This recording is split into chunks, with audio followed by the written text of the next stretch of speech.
యెషయా పుస్తకం 6వ అధ్యాయం 2వ వచన భాగం చదవండి. ఆయనకు పైగా శరాపులు నిలిచి ఉన్నారు, ఒక్కొక్కరికి 6 రెక్కలు ఉన్నాయి. ప్రతివాడు 2 రెక్కలతో ముఖాన్ని, 2 కాళ్ళను, 2 ఎగురుతా ఉండెను. 2 రెక్కలతో ముఖాన్ని, 2 కాళ్ళను కప్పుకొని 2 ఎగిరి వెళ్తున్న ఓ చక్కని దృశ్యాన్ని మనం చూడగలుగుతున్నాం. జాగ్రత్తగా పిల్లారా, దేవదూతల గురించి చక్కని ప్రత్యక్షత ఎదురు తీసుకొని వస్తున్నాను నేను. దేవదూతల గురించి ప్రత్యేకమైన ప్రత్యక్షత. ఈ ప్రత్యక్షతలో మనం చూస్తున్నాం 2 రెక్కలతో ముఖాన్ని. మనం కనబడకూడదు, దేవుడు కనబడాలి. 2 రెక్కలతో కాళ్ళను, నా ఇష్టం కాదు దేవుని ఇష్టం జరిగించాలి. 2 రెక్కలతో ఎగిరి వెళ్తా ఉన్నాయి. ఎగిరి వెళ్ళే అనుభవంలో మనం ఉన్నాం. మనం కూడా పక్షి రాజు వలె మధ్య ఆకాశం ఎగిరి వెళ్ళిపోయే రోజు ఒకటి ఉంది. కడబోర శబ్దం వినబడినప్పుడు. ఆమేన్. ఎగిరి వెళ్ళాలంటే యోబు 34:20 బలవంతులే దైవికం కొనిపోబడతారు. ఆత్మ సంబంధమైన బలాన్ని కలిగి మనం బ్రతకాలి. ఎస్తేరు 10వ అధ్యాయం 2-3 వచనాలు మొర్దెకై బలమును గూర్చి అని ఉంది. ఎవరి మొర్దెకై? బెన్యామీను గోత్రికుడు. బెన్యామీను గోత్రాన్ని గురించి చక్కని వివరణ మీకు ఇచ్చాను. మన బలం కూడా మన కోసం ప్రార్థించే తండ్రి, మన కోసం ప్రార్థించే సంఘం, ఈ ఆధ్యాత్మిక స్పృహ మనకు ఉండాలి. 2 ఎస్తేరు పుస్తకం 2వ అధ్యాయం 21-22 వచనాల్లో పనిలో నమ్మకత్వం కనపరిచాడు. ఈరోజు క్రైస్తవ్యంలో మరుగైపోతున్న ఒక విలువైన లక్షణం నమ్మకత్వం. నమ్మకస్తులుగా ఉండాలి. నమ్మకస్తునికి మెండైన దీవెనల దెబ్బలా చెప్పాలి. దీవెనలు నమ్మకస్తునికి 5 సంగతుల మీద తీసుకొచ్చాను. దేవుని ఎదుట నమ్మకస్తులుగా ఉండాలని, సేవకుని ఎదుట నమ్మకస్తులుగా ఉండాలని, సంఘంలో నమ్మకస్తులుగా ఉండాలని, పరిచర్యలో నమ్మకస్తులుగా ఉండాలని, దేవుడు మన జీవనం కలిగించిన డబ్బులు ఖర్చు పెట్టే విషయంలో నమ్మకస్తులుగా ఉండాలి అని 5 సంగతుల్లో 4వ సంగతిలో మనం ఉన్నాం. పరిచర్యలో నమ్మకస్తులుగా ఉండాలి. పరిచర్య చేసే విషయంలో చాలా మంది విశ్వాసుల్లోనే చాలా చులకని ఆలోచనలు ఉన్నాయి. చులకని ఆలోచన కలిగి కొనసాగే వాళ్ళు ఉన్నారు. లేకపోతే నిర్లక్ష్య స్వభావం కలిగి పనిచేసే వాళ్ళు ఉన్నారు. వీళ్ళందరికీ మేలు కొలుపుగా ఇర్మియా పుస్తకం 33వ అధ్యాయం 22వ వచనం అంటాడు, పరిచర్య చేయు లేవీలను లెక్కింపలేనంతగా విస్తరింపజేస్తానన్నాడు. దావీదు వంశాని కోసం మాట్లాడుతూ లేవి గోత్రాన్ని పరిచయం చేశాడు. పరిచర్లో పాలు పొంటే వచ్చి విషయం ఏంటంటే లెక్కింపలేనంత ఆశీర్వాదం. అంటే మన తరతరాలు దీవించబడతాయి. ఆమేన్. మనం దేవుని ఇంట్లో పని చేసే వారిగా ఉండాలి. పనికి మాల వారిగా ఉండకూడదు. దేవుని ఇంట్లో పని చేసే వారిగా మనం ఉండాలి. ప్రయోజకులుగా మనం ఉండాలి. లేవి గోత్రాన్ని గురించి చాలా చక్కని వివరాలు మీకు ఇచ్చాను.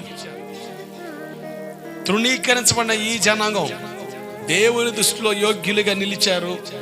ఓ శ్రేష్టమైన అనుభవంలోకి వచ్చారు. దేవుడు అన్నారు, ఊరిమ్ము తుమ్మిమ్ము నీ భక్తునికి కలదు అని. దేవుని చిత్తం తెలుసుకొని ఓ చక్కని బాధ్యత, బృహత్తరమైన అవకాశం లేవి గోత్రానికి చిక్కింది. దేవుని చిత్తం తెలుసుకొని వారిగా ఉండాలి.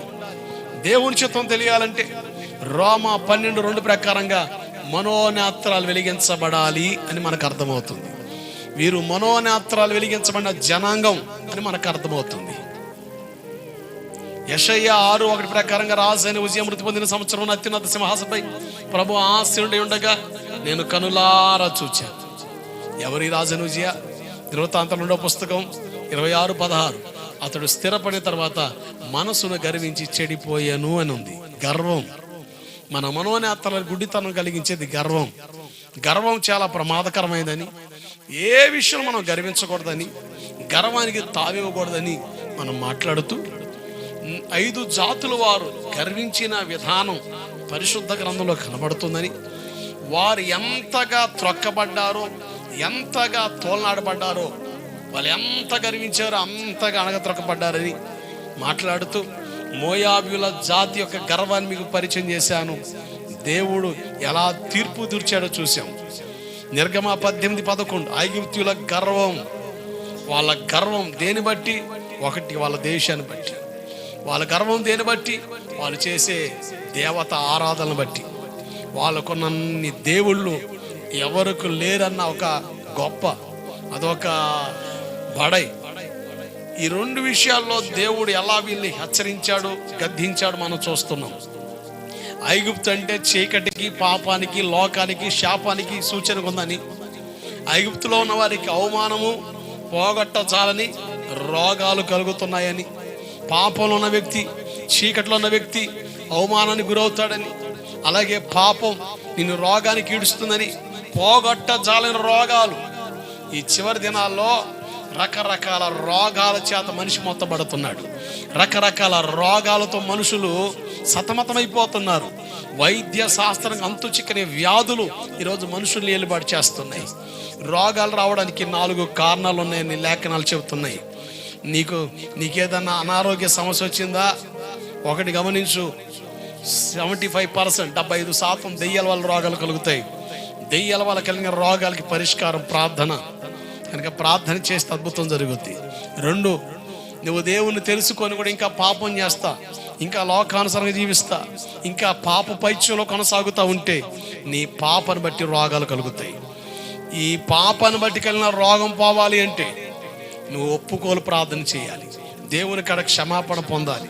3, మన శరీరం బలహీనమైంది, మనం తినే ఆహారం మంచిది కాదు, అంతా కల్తీ వచ్చేసింది. కనుక ఈ ఆహారం చాలా చాలా ఇబ్బందికరంగా మారుతుంది. నేను అంటాను,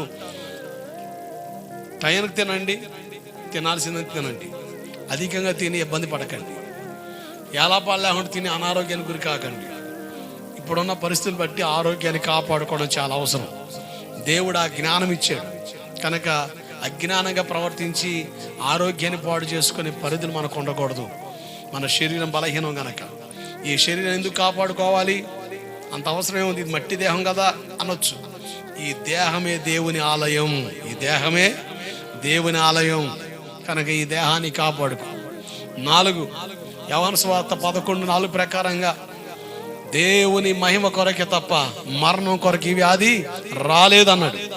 కొన్ని వ్యాధులు మరణకరంగా అనిపించినా అవి మరణానికి నేను అప్పగించవు, దేవుని మహిమకే. దేవుడికి స్తోత్రం కలుగునగాక. ఇప్పుడు నేను అంటాను, నీకున్న సమస్య దేని బట్టి వచ్చిందో నీకు అర్థం అవ్వాలి. అది నీకు అర్థమైతే సమస్య సాల్వ్ అయిపోయినట్టే, ప్రాబ్లం క్లియర్ అయిపోయినట్టే. నీ పాపను బట్ట ఒప్పు, దెయ్యమా బాధపడక, దేవుని సన్నిధికి రా, ప్రార్థనలో ఏకీపించు, అద్భుతం జరుగుతుంది. నీ శరీరం బలహీనం, తినే ఆహారం సరిగ్గా లేదా, జాగ్రత్త పడు. ఆరోగ్య విషయంలో జాగ్రత్త పడు. ఒకవేళ దేవుని మహిమ కొరగా సహించు యోబులేక దేవుడు 2 అంతల ఆశీర్వాదం ఇస్తాడు. దేవుడికి స్తోత్రం కలుగునగాక. మహిమను గురించిన జ్ఞానం ఉండాలని, మహిమను గురించిన ప్రత్యక్షత ఉండాలని, మహిమలో వచ్చే యేసును గురించిన ఎదురు చూపు ఆశ మనలో ఉండాలని ఇలా ఎన్నో సంగతులు మీద తీసుకొని వచ్చాను. యెహెజ్కేలు పుస్తకం 10వ అధ్యాయం 4వ వచనం, యెహోవా మహిమ కెరూబులపై నుండి ఆరోహణమై మందిర గడప దగ్గర దిగి నిలిచెను, మరియు మందిరము మేఘముతో నిండెను. హల్లెలూయా. జాగ్రత్తరా, కర్మేలు పర్వత అనుభవం కోసం మనం వింటున్నాం. 1 రాజుల పుస్తకం 18వ అధ్యాయం 30-40 వచనాలు. దేవుని అగ్ని దిగిరాగా, దేవుని మహిమ దిగిరాగా అక్కడున్న ప్రజలందరూ చేసి కేకలు, అతనేమని, యెహోవాయే దేవుడు అని. హల్లెలూయా. దీని గురించి లోతైన ఉపదేశం నేను ఎందుకు ఇస్తున్నానంటే, ప్రజలు మారాలంటే, సంఘంలో జీవం రావాలంటే, నీ కుటుంబంలో మార్పు చెందని వ్యక్తి కూడా మార్పు చెందాలి అంటే ఏమి దిగి రావాలి? ఏం దిగి రావాలి? ఒకటే, దేవుని మహిమ మందిరాన్ని మేఘం వలె మంచు వలె కమ్మునుగాక. కొట్టుగట్టిగా హల్లెలూయా. మేఘం వలె కమ్ముకోవాలి. ఇప్పుడు మహిమ దిగి రావాలంటే నెంబర్ 1, పడిపోయిన బలిపీఠం బాగు చేయబడాలి. అంటే మన జీవితాలు కట్టబడాలి. దేవుని మందిరానికి వస్తున్నా, మరలా చెబుతున్నా ఒక మాట, ఇంకా ఇంకా ఇంకా దేవుడు గడువిస్తున్నాడు ఈ మాట వినడానికి. దిద్దుకుంటావని, సరి చేసుకుంటావని. నీ బలిపీఠను కట్టుకోవా? నీ భక్తిని కట్టుకోవా? నీ ఆధ్యాత్మిక స్థితిని కట్టుకోవా? ఇంకా పడిపోయిన బలిపీఠ అనుభవం ఉండిపోతావా? నీ ప్రార్థన జీవితాన్ని, విశ్వాసాన్ని, పరిశుద్ధ జీవితాన్ని కట్టుకోవా?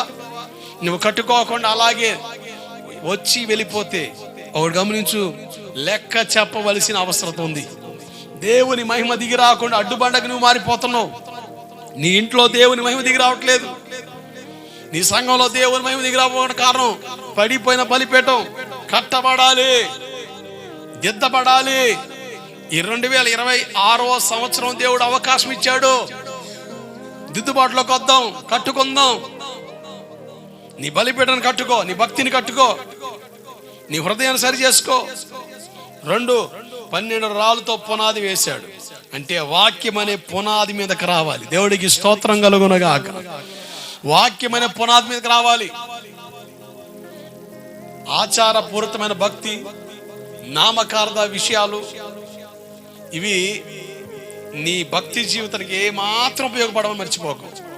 వాక్యం అనే పునాది మీదకి రావాలి. వాక్యం అనే పునాది మీదకి వచ్చావా నువ్వు కదల్చబడవు. బండ మీద కట్టిన ఇల్లు కదలలేదు. ఇసుక మీద ఉందా, ఎకరం లేనుడు ఎకరం కొన్నట్టే, ఊపిరి లేనుడు ఊరికి బయలుదేరినట్టే. జాగ్రత్త, పునాది మీదకి రా. 3, లోతుగా త్రవ్వి లోతైన అనుభవంలోనికి రావాలి. లోతైన ఆధ్యాత్మిక అనుభవంలోనికి మన జీవితాలు కట్టుకోవాలి. ఎక్కడేసిన గొంగలు అక్కడ ఉన్నట్టుగా ఉండకూడదు. సంవత్సరాలు గడుస్తున్నాయి, ఏళ్ళు గడుస్తున్నాయి, భక్తి జీవితంలో కాస్త కదలిక రావాలి.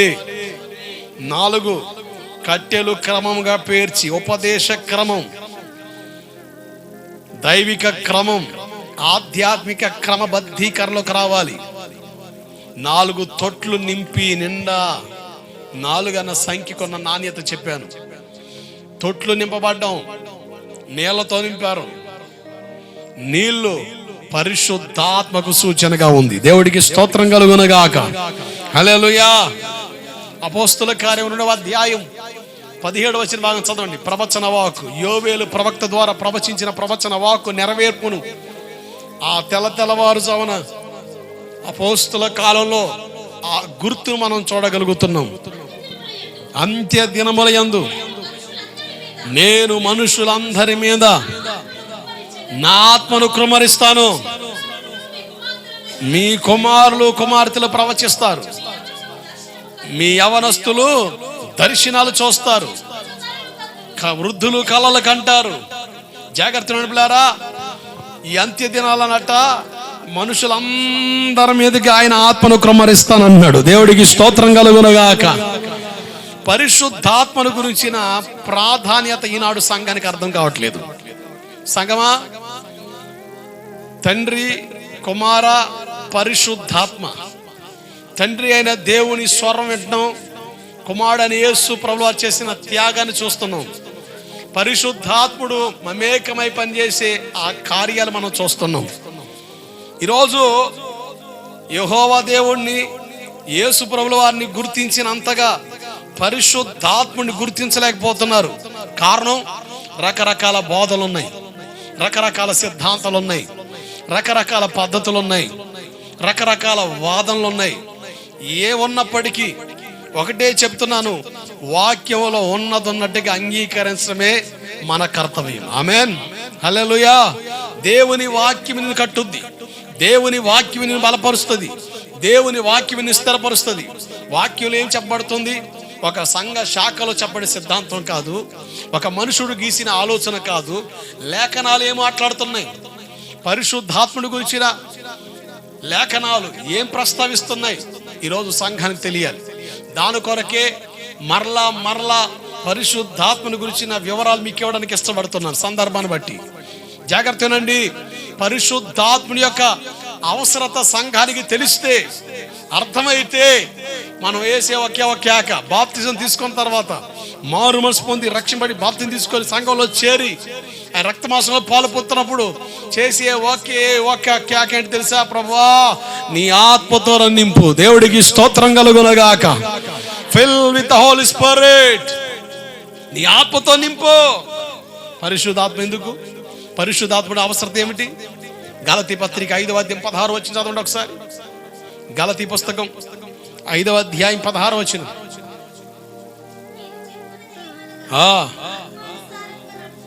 ఆత్మానుసారముగా నడుచుకోండి, అప్పుడు మీరు ఎప్పుడు ఆత్మానుసారంగా నడిపించబడితే అప్పుడు మీరు శరీరేచ్ఛలను నెరవేర్చరు. ఈరోజు శరీర క్రియలను డామినేట్ చేయడానికి కారణం, శరీరం నిన్ను వంచడానికి కారణం, శరీరం నిన్ను బలహీనపరచడానికి కారణం. సంవత్సరాల తరబడి భక్తిలోకి వచ్చావు, ఏళ్ళు గడుస్తున్నాయి. 16 సంవత్సరాలు అంటే యవన దశలోకి వచ్చావు. 16 సంవత్సరాల వయసు కలిపి పిల్లల్ని ఏమంటాం?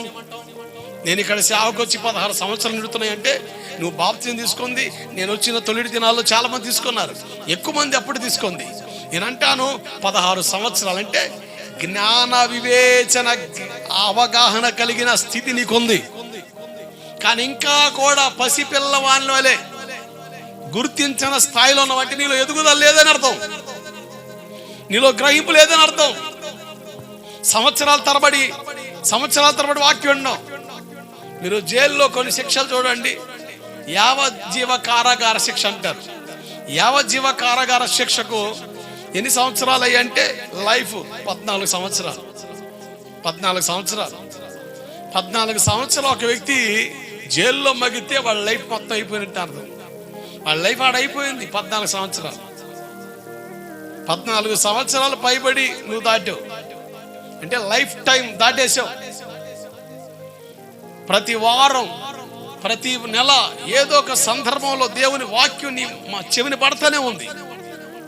ఇంకా నీ శరీరం మీద నీకు జయం రాలేదు, ఇంకా నీ ఆలోచన మీద నీకు జయం రాలేదు, నీ తలంపుల మీద నీకు జయం రాలేదు. నీ వ్యక్తిగత పాపపు ఆలోచన మీద నీకు జయం కలగపోవడం కారణం బైబిల్ చెబుతుంది, శరీరానుసారంగా నడుచుకోకండి, ఆత్మానుసారంగా నడుచుకోండి, అప్పుడు మీరు శరీర ఇచ్చలను నెరవేర్చరు. ఆమేన్. పరిశుద్ధాత్ముడు అగ్నితో పోల్చబడ్డాడు. నీలో ఉన్న చెత్త, నీలో ఉన్న పనికి మాలంతా కూడా కాల్చబడిపోద్ది. మనం ఒక ప్రాంతం బాగు చేసాం అనుకోండి, శుభ్రంగా పోగేస్తాం, పోగేసి ఎండబెట్టి నుప్పంటెత్తాం, తగలబడిపోద్ది. దేవుని ఆత్మ అగ్ని వలె నీ మీద దిగి వచ్చునుగాక. ఆమేన్. ఇంకా నీలో చెత్త ఉందా? నీలో ఇంకా చెత్త ఉందా? దేవుని ఆత్మ అగ్ని వలె దిగి వచ్చిందా? అగ్ని అట పొద మీద దిగి వచ్చింది, పొద కాలిపోలేదు కానీ అగ్ని మండుతా ఉంది.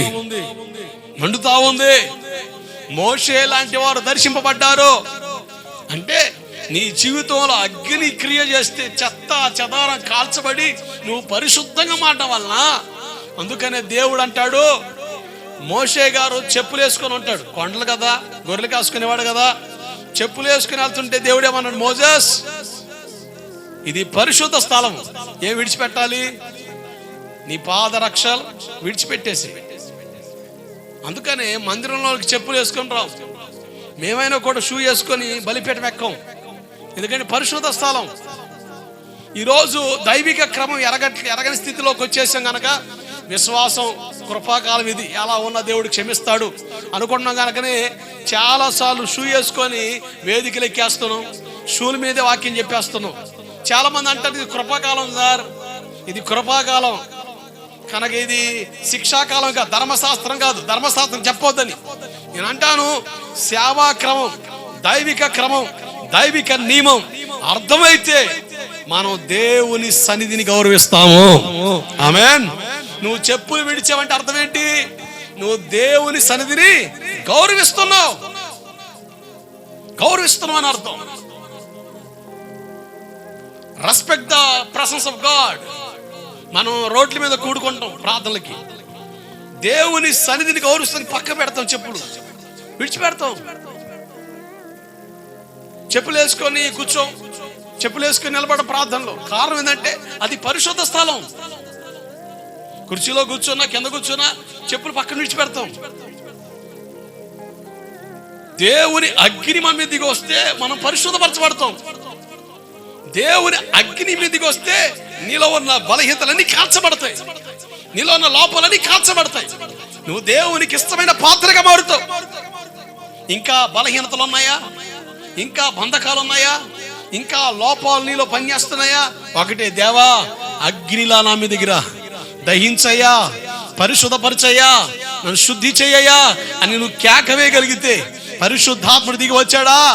నువ్వు ఏ ఏ బలహీనతలతో ఏలుబాటు చేయబడుతున్నావో, ఏ ఏ లోపాలతో బలహీనపరచబడుతున్నావో, మెయిన్ పాపాలని చూసావు, అవన్నీ మానేసావు. కానీ ఇంకా అంతర్గతంలో ఇంకా లోపల ఇంకా బలహీనతలు, ఇంకా నీ చూపు మారలే, నీ ఆలోచన మారలే, నీ వైఖరి మారలే, నీ తీరు మారలే, నీ పద్ధతి మారలే, నీ విధానం మారలేదు. మన వక్ర జనం ఎదుట ఎలా ఉండాలా? ఫిలిప్పీ పత్రిక 2:12 చూడండి ఒకసారి. ఫిలిప్పీ పత్రిక 2వ అధ్యాయం 12వ వచనం. నా ప్రియులారా, మీరెల్లప్పుడూ పాస్టర్ గారు ఎదుట ఉన్నప్పుడే మాత్రమే కాక మరి ఎక్కువగా నేను మీతో లేని ఈ కాలమున భయముతోను వణుకుతోను, ఎందుకనగా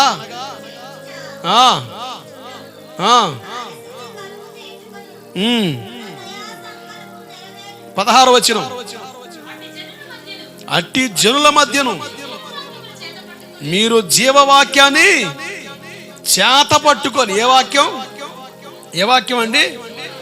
జీవవాక్యాన్ని చేత పట్టుకొని ఎలా ఉన్నాం?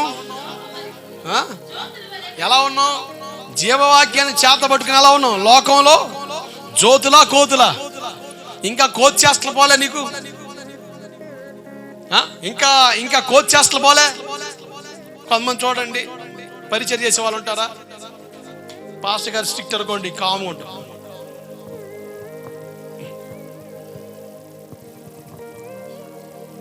పాస్టర్ గారు పోయాడాక ఎతగాడే, ఏందబ్బాయి ఏంది ఊరిక అట్టనక శీలం అవుతుంది.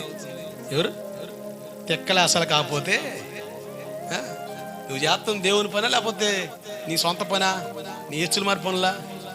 ఇవన్నీ సావాలు వద్దా? ఎలా ఉండాలి మనం? మన ప్రవర్తన మారాలా, మన వైఖరి మారాలా. బైబిల్ ఏం చెబుతుంది? ప్రసంగి 5:1 నువ్వు మందిరంలో పోయినప్పుడల్లా నీ ప్రవర్తన జాగ్రత్త చూసుకో.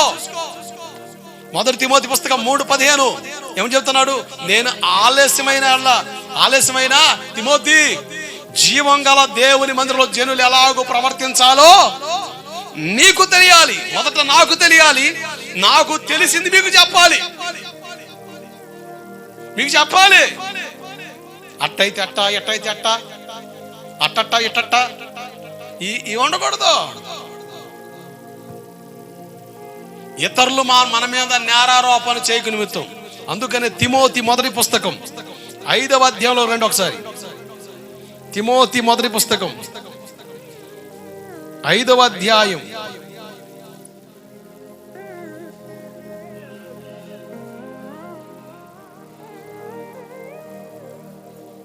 14వ వచనం. కాబట్టి యవన స్త్రీలు వివాహం చేసుకొని పిల్లలను కని ఎవరికి నిందించుటకు విరోధికి అవకాశం ఇవ్వకుండా వాళ్ళని కోరుచున్నారు. నిందించడానికి అవకాశం విరోధికి ఇవ్వకూడదు. కోడిగుడ్డు కేకల్లాకేవాడు కూడా దొరకకూడదు రివ్యూ. కోడిగుడ్డు కొడి ఏకల్లాగా కూడా దొరకకూడదు రివ్యూ. నిందించడానికి విరోధికి అవకాశం ఇవ్వనంతగా బ్రతకాలి. నువ్వు ఇలా కట్టబడాలి అంటే, ఇలా సెట్ అవ్వాలి అంటే నీకు ఒక ఆయన అవసరం. ఆయన ఎవరో కాదు, పరిశుద్ధాత్ముడు. ఆమేన్. పరిశుద్ధాత్మ యొక్క ప్రాధాన్యత మనం ఎరిగితే, దేవుని ఆలోచన గ్రహించగలిగితే మనం కట్టబడతాం. నేను ఈ ఊరికి రావడానికి మొట్టమొదట దినాల్లో ఇక్కడ ఉండడానికి కోరినప్పుడు నేను ప్రభుని అడిగా, ప్రభు ఏం చేయమంటావు అన్నప్పుడు చెప్పిన మాట ఒకటే. కొన్ని సలహాలు నేను పాటించాను. స్త్రీలతో మాట్లాడొద్దని, ఇక్కడ పరిస్థితులు నాకు తెలియవు. అసలు ఇక్కడ నాకు చుట్టాలు లేరు, ఎవరు లేరు, అక్కడ ఏం జరుగుతుందో నాకు తెలియదు, ఎప్పటికీ సక్రంగా తెలియదు, తెలియాల్సిన అవసరం నాకు లేదు. ఏదన్నా మీకు ఇబ్బంది, మీ సమస్యలు తప్ప మీ గందరగోళం నాకు తెలిసిన అవసరం లేదు. నేను ప్రార్థించి దేవుని ఆలోచనతో దేవుని వాక్యం మాట్లాడుతుండగా దేవుడు మీతో మాట్లాడుతాడు అన్న నమ్మకం నాకుంది. దేవుడికి స్తోత్రం కలుగునుగాక. గ్రహించే సామర్థ్యం నీకుంటే, ఆలోచన శక్తి నీకుంటే దేవుని ఆలోచన నీకు అర్థమవుద్ది. బలిపీఠం చెంతకొచ్చి నీ సమస్య కోసం ప్రార్థించినప్పుడు నీతో మాట్లాడకుండా మౌనంగా ఆయన ఉండడు, ఆయన నీతో మాట్లాడుతాడు. ఎంత మాట్లాడినా కూడా నీ లెక్క నీదే, నీ తీరు నీదే, నీ పోక నీదనుకో. నీ పిల్లలు నీ మాట వినకపోతే ఏం చేస్తావు? నువ్వు కామైపోతావా? మౌనం అయిపోతావు. అలాగే కొనుగోసారి దేవుడు మౌనం అవుతాడు. ఎందుకు మౌనం అవుతాడు? నువ్వు ఆయన మాట వినట్లేదు. ఇక ఆయన మాట విన్నప్పుడు నీతో మాట్లాడిపోయేగా ఉంది. నీతో మాట్లాడలేదంటే ఒకవేళ నువ్వు ఆయన మాట వింటలేదా, పశ్చాత్తపడు. ప్రభా నన్ను క్షమించు, నీకు లోబడతాను, నువ్వు నాతో మాట్లాడని అడుగు. ఆయన మాట్లాడుకొని ఉండు. ఆయన మాట్లాడుకోండి. మన పిల్లలు మన దగ్గరికి వచ్చి అమ్మ మాట్లాడా, నీకు దండం పెడతానంటే ఏడితే మనం మాట్లాడమా? అట్లాగే దేవుని కాడ కనికరాన్ని పొందుకో. దేవుని ఆలోచన తెలుసుకోవడం ఆశీర్వాదం. అది నీకు ప్రయోజనం ఇచ్చేది, అది నీకు మేలును కలిగించేది. ఆమేన్, హల్లెలూయా. రోమాపత్రిక 8వ అధ్యాయం, రోమిలకు రాసిన పత్రిక 8వ అధ్యాయంలోకి వద్దాం. రోమాపత్రిక 8వ అధ్యాయం 5వ వచనం. శరీరానుసారులు శరీర విషయంలో మనసు ఉంచుతారు, ఆత్మానుసారులు ఆత్మ విషయంలో మనసు నిలుపుతారు. శరీరానుసరణ మనసు మరణం, ఆత్మానుసరణ మనసు జీవమును సమాధానమునై ఉన్నది. శరీరానుసరమైన మనసు దేవునికి విరోధం, అది దేవుని ధర్మశాస్త్రం లోబడదు, ఏ మాత్రం లోబడదు. కాగా శరీర స్వభావం గల వారు దేవుని సంతోషపరచనేరరు. ఈ వాక్యం నీకు అర్థమైతే, ఈ వాక్యం నీ హృదయంలో తడితే, ఇక దీనికోసం పెద్ద ప్రసంగం చేయ అవసరం లేదు. స్పష్టంగా దేవుడు మాట్లాడుతున్నాడు. వాక్యంలో మనకు అర్థమయ్యే రీతిలో, అక్కడ గ్రాంధికం లేదు, సంస్కృతం లేదు, వేరొక భాష లేదు, తెలుగులో స్పష్టంగా మాట్లాడుతున్నాడు. శరీరానుసరణ మనస్సు అంటే, శరీరానుసరణ మనసు ఎట్లా ఉంటుంది అంటే, ఏమి తిందుమా, ఏమి తాగుదామా, ఏమి ధరించుకుందాం, ఏమి సంపాదించుకుందామా, ఇది శరీరానుసరణ మనసు. ఆత్మానుసరణ మనసు దేవుని కొరకు ఎలా బ్రతకాలి, దైవికం ఎలా కట్టుకోవాలి, దైవికం ఎలా నిలబడాలి, దైవిక ఆలోచన ఎలా స్థిరపరచుకోవాలి, ఎలా బలపడాలి, ఎలా కట్టబడాలి, దేవునికి ఇష్టమైన పాత్ర ఎలా మారాలి, ఈ ఆలోచన నీ హృదయాన్ని డామినేట్ చేస్తూ ఉంటుంది. నేను అడుగుతున్నా, ఏ ఆలోచన నీ హృదయాన్ని డామినేట్ చేస్తుంది? లోక సంబంధమైన విషయమా, లేక ఆధ్యాత్మిక ఆలోచన? ఆధ్యాత్మిక ఆలోచన నిన్ను డామినేట్ చేస్తే నేను అంటాను, శరీరానుసరణ మనసు నీలో చచ్చిపోతుంది, ఆత్మానుసరణ మనసు ప్రారంభమవుతుంది. ఆత్మానుసరణ మనసు నీలో కలిగితే భౌతిక సంబంధమైన మనసు పెట్టవు. అందుకనే కొలస్సీ 3వ అధ్యాయంలో అంటాడు, మీరు భూ సంబంధమైన వాటి మీద మనసు పెట్టక పైనున్న వాటినే వెతకండి, వెతకండి. ఫిలిప్పీ 3:19, ఫిలిప్పీ పత్రిక 3వ అధ్యాయం 18-19 వచనాలు.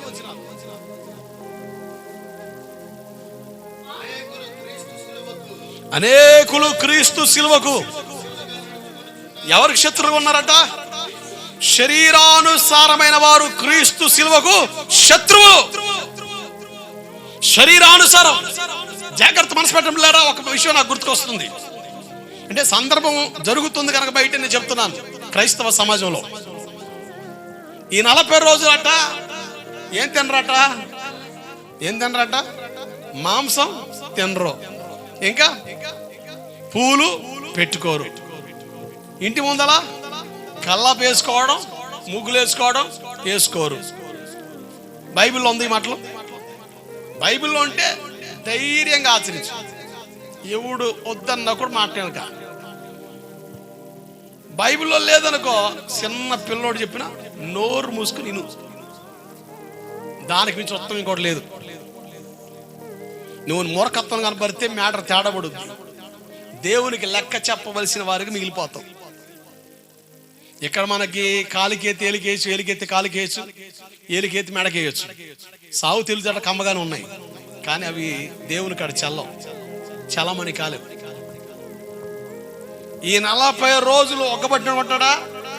ఈస్టర్ రోజు మాత్రం చూసుకో, 4 రకాల ఐటమ్స్ ప్లేట్లోకి రావాలి. చేప, పెద్ద, చిన్న, ఇంకా 4 రకాలు. ఎందుకు? ఈ 40 రోజులు తినకుండా ఉన్నాడుగా. నిష్ఠ అన్నది ఒక 40 రోజులకే కాదు, నీ జీవితానికి సంబంధించింది. దేవుడికి స్తోత్రం కలుగునగాక. హల్లెలూయా. ఒక అన్యుడు మాలేసుకున్నాడు, క్రైస్తవుడు మాలేసుకున్నాడు. ఆ మాలేసుకున్న ఆ కొద్ది రోజులే తినకుండా తాకుండా పొగబట్టుకుని ఉండవు. తీసిన తర్వాత ఇక సెలరేగి చేయడం ఉపయోగం ఏముంది?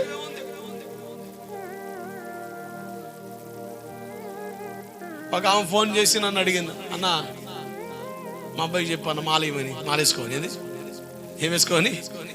మాలేసుకోని. నాకే వచ్చింది మ్యాటర్. సరేను అని వివరం చెప్పా. దేనికన్నా? తాగుతున్నాడు అయ్యా, తాగుతున్నాడు మాలు బాగా తాగుతున్నాడు. కనీసం తాగుడు మానుకొని ఉంటాడు. ఎన్ని రోజులు? 40 రోజులు ఉంటాడు. తర్వాత పంది అవతారమేగా. నేను అంటాను, నిజంగా మాలలోనే మార్పు ఉంటే వచ్చిన వాళ్ళందరికి మేము వేసేవాళ్ళంగా. వచ్చిన వాళ్ళందరికీ వేసేవాళ్ళం కదమ్మా. అమ్మ దయచేసి ఒక మాట చెప్తాను, అసలు అది వాక్యక్రమం కాదు. దానికోసం దయచేసి ఆలోచన చేయొద్దు. అందరు వేసుకుంటున్నారు కదా అన్న, ఈడు కూడా ఎత్తి కొంచెం బాగుంటుందేమని. ఆ 4 రోజులే బాగుంటుంది, తర్వాత నరకం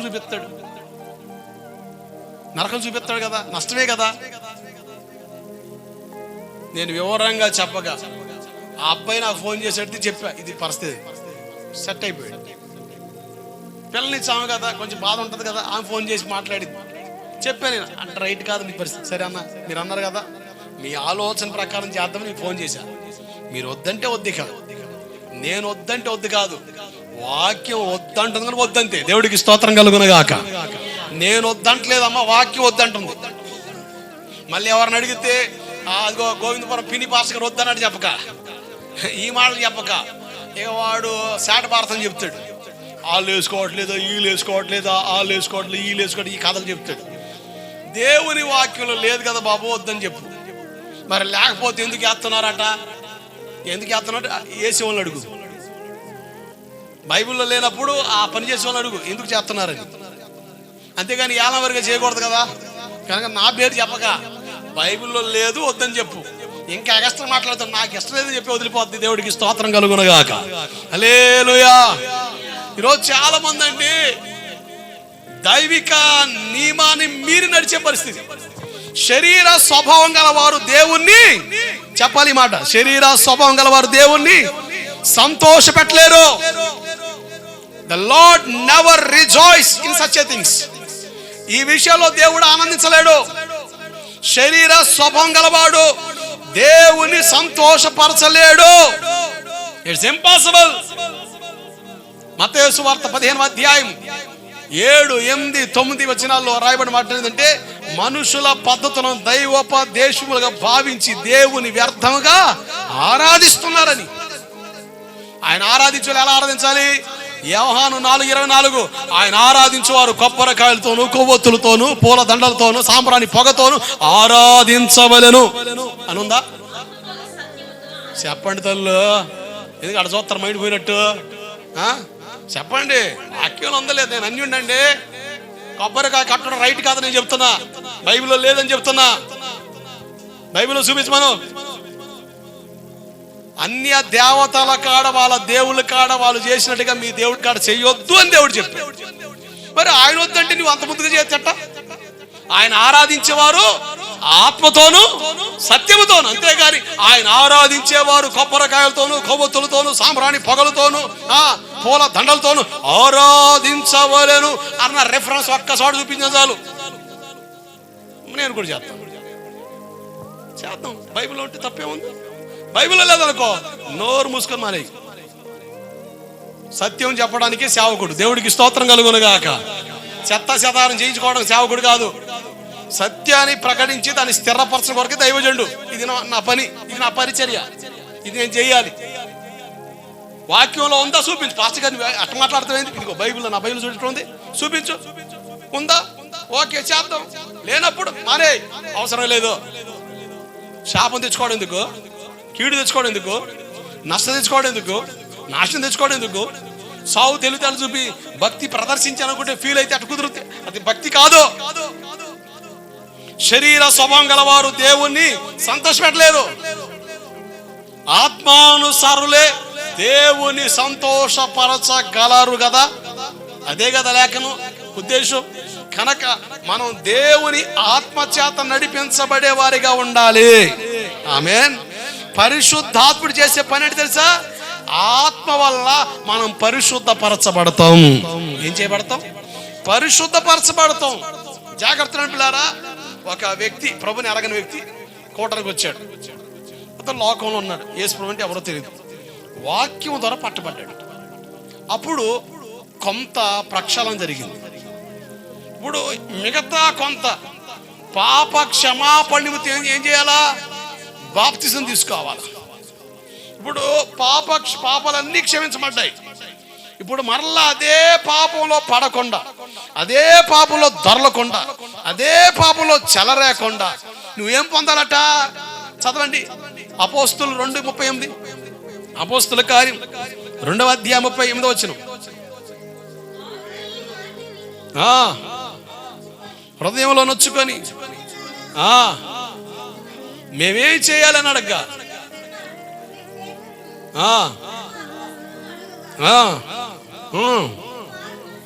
నెంబర్ 1 మీరు మారు మనసు పొంది పాప క్షమాపణ నిమిత్తం ప్రతివాడు యేసుక్రీస్తు నామములో బాప్తిసం పొందండి. అప్పుడు మీరు పరిశుద్ధాత్మని వరం పొందుతారు. ఎందుకు పొందాలి? ఏ పాపాన్ని విడిచి ప్రభు కొరకు నిలబడ్డావో, ఏ పాపాన్ని వద్దనుకొని ప్రభు వైపు తిరిగావో, ఏ పాపం చేయకూడదు ఆ పాపమే నా విలువ తీసింది, ఆ పాపమే నాకు రోగం ఇచ్చింది, ఆ పాపమే నా జీవితంలో సమాధానం చేసింది, ఆ పాపమే నా జీవితంలో మరణపు ఛాయలు తీసుకొచ్చింది. ఆ పాపాన్ని విడిచిపెట్టా, ప్రభు నమ్ముకున్న పాప క్షమాపణ నిమిత్తం దేవుడు నన్ను క్షమించాలి, ఆయన తప్ప ఎవరు క్షమించినా నాకు ఉపయోగం లేదు, దేవుని క్షమాపణ నాకు కావాలి, నా జీవితం సార్థకం అవ్వాలంటే దేవుడు క్షమించాలి. మనుషులు కాదు, నరమాత్రులు కాదు, వాటికంటే మునుపుగా నన్ను దేవుడు క్షమించాలి, తర్వాత మనుషులు కాడ మొదట దేవుడి కన్నా క్షమాపణ పొందాలి అని దేవుని వైపు తిప్పబడ్డ నీవు బాప్తిసం తీసుకున్నావు. మరలా ఏ పాపం విడిచిపెట్టావో, ఏ రొచ్చుని బయటకు వచ్చావో, ఏ వ్యసనం అనుకున్నావో దాని వైపు త్రిప్పబడకుండా నువ్వు పరిశుద్ధాత్మనే వరమును పొందాలి. ఆమేన్, హల్లెలూయా. అప్పుడు నీ అంతరంగం కట్టబడుద్ది. నువ్వు శరీరానుసారమైన మనసు కలిగి ఉండవు, ఆత్మానుసారమైన మనసు కలిగి ఉంటావు. ఆమేన్. ఆత్మానుసారం మనసు కలిగి ఉంటావు. ఆధ్యాత్మిక ఆలోచనలు తగ్గుతాయి. నీ జీవితంలో ప్రార్థన చేయాలని, వాక్యం చదవాలని, దేవునిలో గడపాలన్న ఆశ, తపన, కోరిక నీలో అధికమవుద్ది. ఎక్కడే సినిమాంగలు అక్కడ అన్నట్టుగా, ఉలుగు పలుకులేదు ఊరికి దూరం అన్నట్టుగా, ఉసూరుగా కూర్చొని, హుషారు లేనట్టుగా ఉసూరు మొక్కలతో కూర్చొని ఇక జీవితకాలం అదే వెళ్ళబుచ్చుకోవడం అంటే అది భక్తి కాదు సహోదరుడా. అది భక్తి కాదు తల్లి. మన జీవితంలో కదలిక రావాలి, మన జీవితంలో స్పర్శ కలగాలి. అలా కలిగించడానికి పరిశుద్ధాత్మను మన కొరకు ప్రభు పంపించాడు. ఆమేన్, హల్లెలూయా. ఈరోజు ఈ అవగాహనలోకి సంఘాలు ఎందుకు రావట్లేదు, ప్రజలు ఎందుకు రావట్లేదు? ఈరోజు చాలా మంది వ్యవహార ధోరణి ఎట్లా ఉంటుంది? పరిశుద్ధాత్మ కొరకు వ్యవహార ధోరణి ఎట్లా ఉంది? ఓ దైవజనుడు గొప్ప సేవ చేశాడు, ఆయన పేరు చెప్పను కానీ ప్రపంచవ్యాప్తంగా బలంగా వాడబడ్డాడు, వేల సంఘాలు కట్టాడు. కానీ పరిశుద్ధాత్మ గురించి రాంగ్ డాక్ట్రిన్ వాళ్ళ సంఘాలకు బోధించాడు. అమెరికాలో ప్రసంగం చేస్తాడు పరిశుద్ధాత్మ కోసం బోధించమని అక్కడ కాన్ఫరెన్స్లు అడిగితే ఆ దైవజనుడు ప్రపంచవ్యాప్తంగా గనుడైన దైవజనుడు, యోగ్యుడైన దైవజనుడు, ఏమని బోధించాడు తెలుసా? ఆ ప్రసంగంలో మీకు ఒక మాట చెప్పంటారా? పరిశుద్ధాత్ముడు లేడు అన్నాడంతే. ప్రసంగం చేస్తుండగానే నరాలు షేకొచ్చినైపోయి మూతి వంకరై నోరు పడిపోయింది. నోరు పడిపోయింది.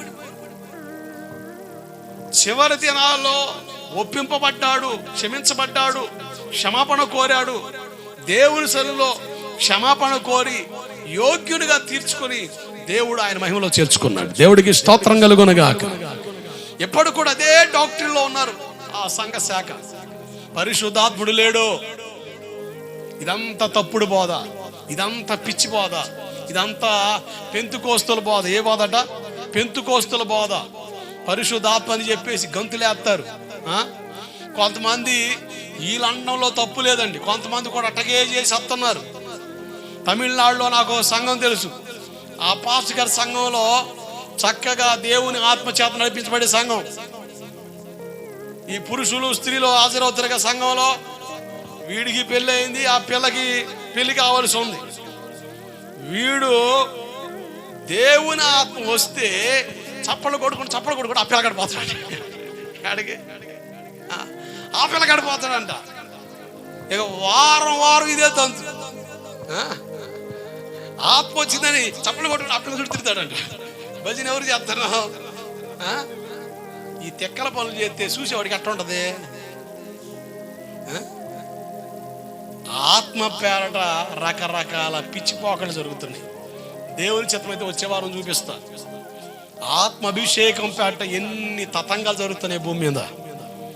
వాటిలో మనం చెక్కబడకుండా దేవుని వాక్యము చేత నడిపించబడదు గాక. ఆమేన్. ఒక్క పరిశుద్ధాత్మ పేరట ఎన్ని తతంగాలు చేస్తున్నారో దేవుని చిత్తమైతే వచ్చే వారు మీకు క్లిప్పింగ్తో సహా చూపిస్తా. చాలా గందరగోళ పరిస్థితులు, చాలా అల్లకోల పరిస్థితులు. ఏదేమైనప్పటికీ పరిశుద్ధాత్ముడు మనల్ని పరిశుద్ధపరిచేవాడు. ఆమేన్. పరిశుద్ధాత్ముడు మనల్ని పరిశుద్ధపరిచేవాడు. నీ జీవితాన్ని కడతాడు, నీ వ్యక్తిత్వాన్ని కడతాడు. It's the work of the Holi spirit. పరిశుద్ధాత్మ యొక్క పనిది. కానీ ఈరోజు చాలా మంది ఎలా ఉండిపోయారంటే ఎఫెసీ పత్రిక 4:30 కొన్ని సంగతులు చూద్దాం. ఈరోజు సంఘంలో ఉన్న కొంతమంది ఎలా వ్యవహరిస్తున్నారు, పరిశుద్ధాత్మ అనుభవంలో ఎలా, దానికోసం ఎటువంటి అపోహాలు, ఎటువంటి విధానాలు ఉన్నాయి. పరిశుద్ధాత్మను దుఃఖపరచొద్దు. ఏం చేయొద్దు? పరిశుద్ధాత్మను దుఃఖపరచొద్దు. చాలా మంది దేవుని ఆత్మను దుఃఖపరుస్తారు.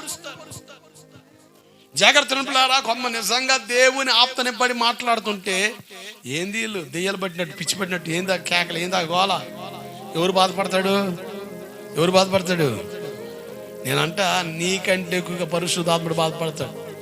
అటువంటి మాట విన్నారు అనుకో, కొంతమంది వాము అది ఏదో వస్తుంది నా మీదకి, అర్థం కావట్లే అయ్యే గారు అనగానే నాకు తెలియకుండా అబ్బో అట్లా రాకూడదు అనిపించబడుతుంటారు కొంతమంది. అబ్బో ఆరాధనకి వెళ్ళి తేడా జరుగుతుంది, అసలు ఆరాధన రారు, అయిపోయిన తర్వాత వస్తారు. ఎందుకు? నీకు తెలియక. పరిశుద్ధాత్మ కాకుండా రకరకాల ఆత్మలు భూమి మీద తిరుగుతున్నాయని, భూమి మీద ఉన్నాయని గడిచిన వారం చెప్పా. ఏదన్నా ఉంటే ఖచ్చితంగా ప్రార్థనలో చిక్కుద్దు, ఖచ్చితంగా తేలిపోద్ది. పరిశుద్ధాత్ముడు భ్రమపరచడు. పరిశుద్ధాత్ముడు ఆధ్యాత్మిక విషయాలు నిన్ను ప్రోత్సహిస్తాడు, నిన్ను కడతాడు, నిన్ను నిలబెడతాడు.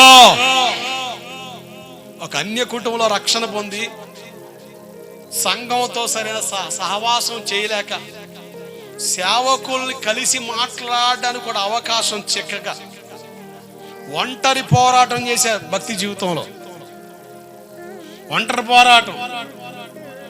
ఈ పోరులో నన్ను బలపరిచిన ఒకే ఒక వ్యక్తి, అత్యధికంగా నన్ను బలపరిచింది పరిశుద్ధాత్ముడు. ఆమేన్, హల్లెలూయా. పరిశుద్ధాత్ముడు కనుక నాకు తెలుసు ఆయన ఔన్నత్యం ఏంటో, ఆయన గొప్పతనం ఏంటో. అది అనుభవించిన వాళ్ళకి తెలుస్తుంది. ఇప్పుడు పరిశుద్ధాత్మ గురించి ఎవరు చెప్పగలరు? పరిశుద్ధాత్మ గురించి ఎవరు చెప్పగలరు? నేను ఒక వ్యక్తితో సహవాసం చేస్తే, ఆ వ్యక్తితో గడిపితే, ఆ వ్యక్తితో నడిస్తే, ఆ వ్యక్తితో మెలిగితే నేను ఆ వ్యక్తిత్వంతో పాటు అతని విధానాలన్నీ చెప్పగలను. అవునా? ఇప్పుడు పరిశుద్ధాత్మతో నీకు సంబంధం లేకుండా, పరిశుద్ధాత్మని గురించి అవగాహన లేకుండా పరిశుద్ధాత్ముడా అల్లరికి కర్తగాడు సమాధానానికి మరి చూపించు ఆ కర్తని.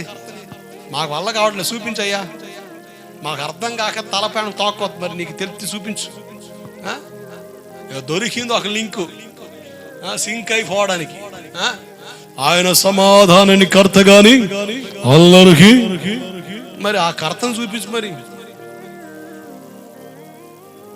సంఘంలో తగాదలాట అల్లరి కాదు, సంఘంలో సెలరేగి బూతులు మాట అల్లరి కాదు.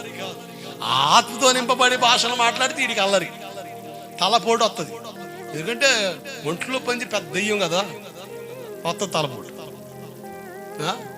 సమాధాన కర్తే అల్లరికి, ఏ విషయంలో అల్లరి కర్త కాదు. నేను అల్లరి చిల్లరగా బ్రతకనివాడు, ఆటకాయతనంగా బ్రతకనివాడు, కష్టపడతావు. కొమ్మ చూడండి, ఎంత వయసు వచ్చినా కూడా ఈ చిన్న చిన్న పిల్లలు లేక గిచ్చి వెళ్ళిపోతుంటాడు. ఎవడా ఇదిలోగా ఈ శిల్పితనాలు పోవు.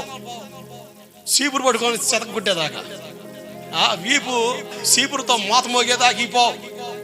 వయసుకు వచ్చావు, ఏళ్ళు వచ్చినాయి, పిల్లకో కొడుకో పెళ్లి చేసావు, మనవాడు సంత నీ చేతిలో ఉన్నాడు.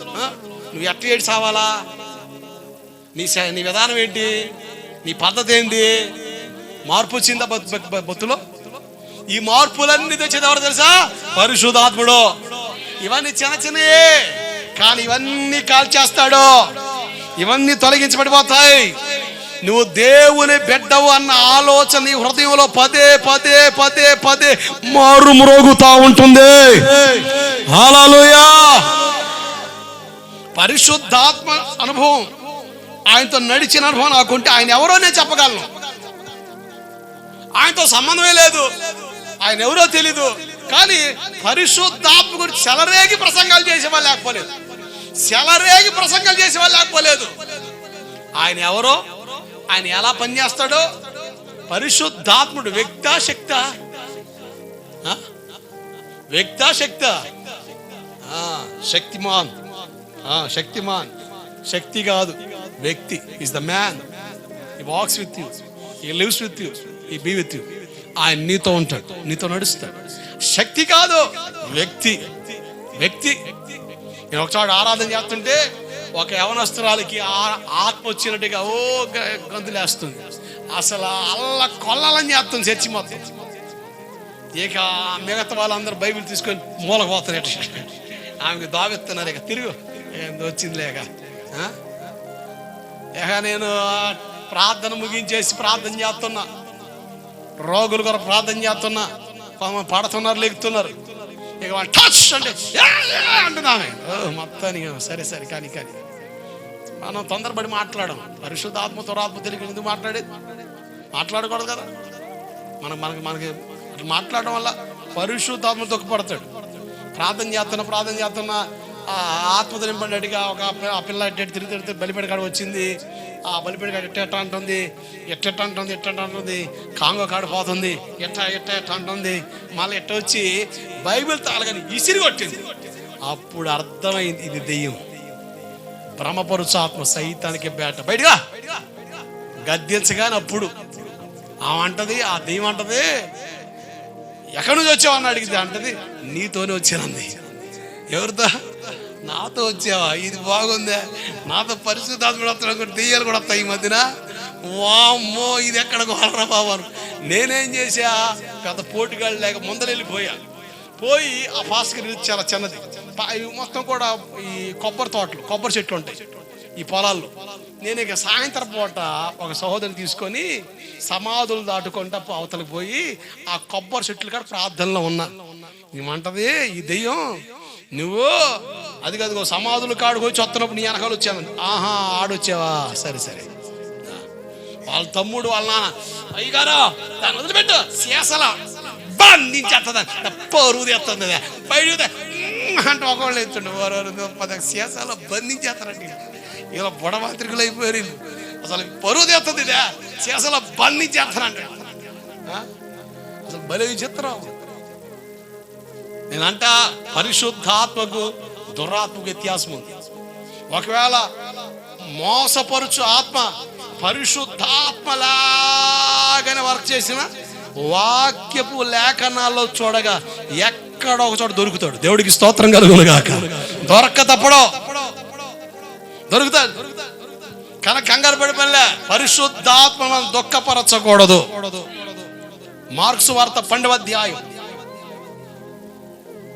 31, మత్తయి వార్త 12వ అధ్యాయం 31, 32.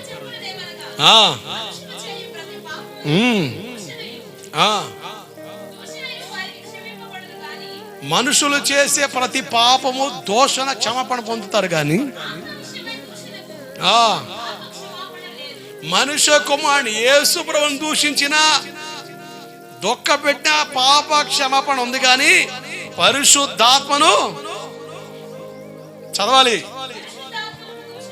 పరిశుద్ధాత్మను దూషణకు పాప క్షమాపణ ఈ యుగమందు కానీ పరమందు కానీ దొరకదని చెప్తుంది ఆయన. అందుకని ఆ మాట భలే భయపెట్టే మాట. తొందరపడి మాట్లాడకూడదు. తోలనాటి మాట్లాడకండి. త్వరపడి మాట్లాడకండి. ఈ ఆడవాళ్ళు ఉన్నారు అనుకోండి, చర్చిలో ఆరాధన జరిగింది అనుకోండి, పొలాల్లో మీటింగ్ పెడతారు.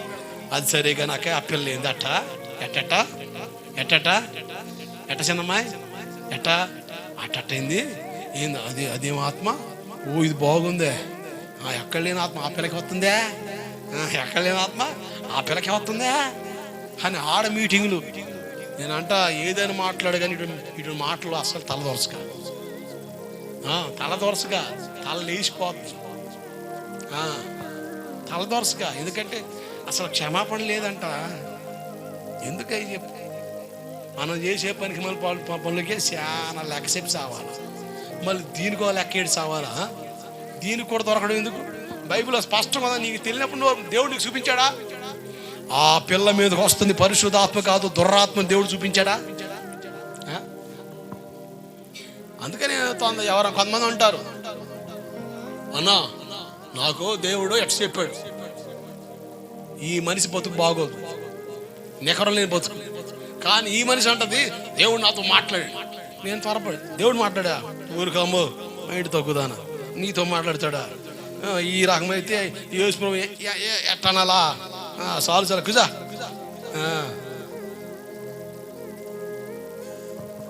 తొందరపడాను. దేవుడు మాట్లాడంటే సరే కామంగండమే. ఎక్కడో ఒకసారి దొరుకుతాయి ఎక్కడ మెలికలు, ఆ మెలికలు కాడ పెట్టి లాగితే అది క్లారిటీ వచ్చేది. దేవుడా లేక భ్రమ. తొందర జాగ్రత్తనండి. త్వరపడి దైవిక విషయాలు మనం తోలనాడి మాట్లాడకూడదు. పరిశుద్ధాత్మ విషయంలో ఎక్కడ కూడా మనం దూషించకూడదు, ఆత్మను దుఃఖపరచకూడదు. జాగ్రత్త పడండి. నేను మరలా చెబుతున్నా, వాక్య ముఖంతో చెబుతున్నా. వాక్యంలో చాలా స్పష్టంగా ఉంది.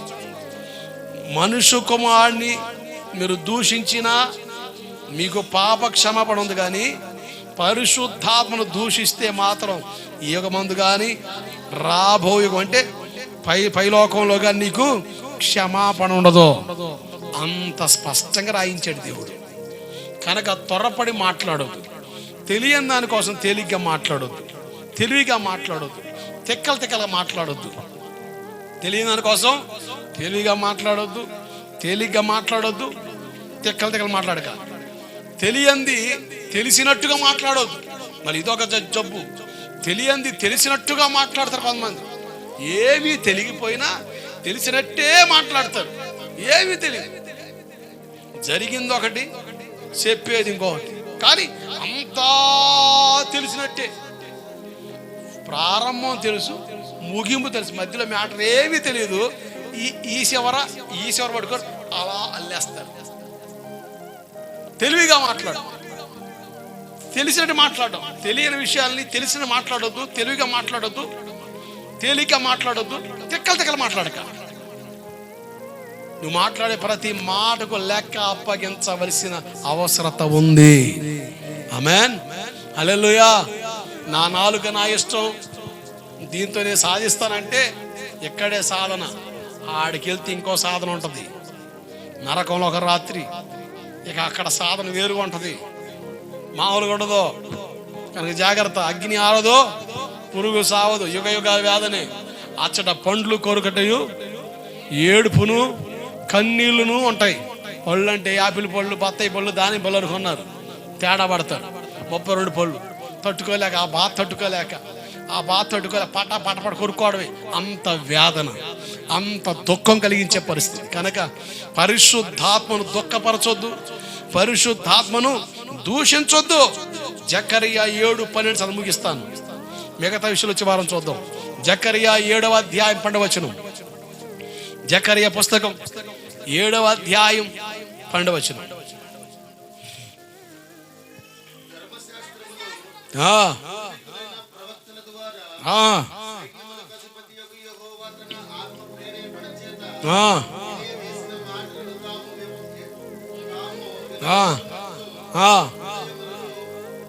కఠినపరుచుకొని కురువెందం వలె కఠినపరుచుకున్నారు. పరిశుద్ధాత్మ చెప్పే మాటలు వినడానికి వాళ్ళు ఇష్టం పడక వాళ్ళ హృదయాలను, వాళ్ళ ముఖాలను కుర్రివెందం వలె కఠినపరుచుకున్నారు. హృదయాన్ని కఠినపరుచుకోకండి. దేవుని వాక్యాన్ని ఉన్నట్టుగా పరిశుద్ధాత్మ ఆలోచన మాట్లాడుతున్నప్పుడు హృదయాన్ని కఠినపరుచుకోవద్దు.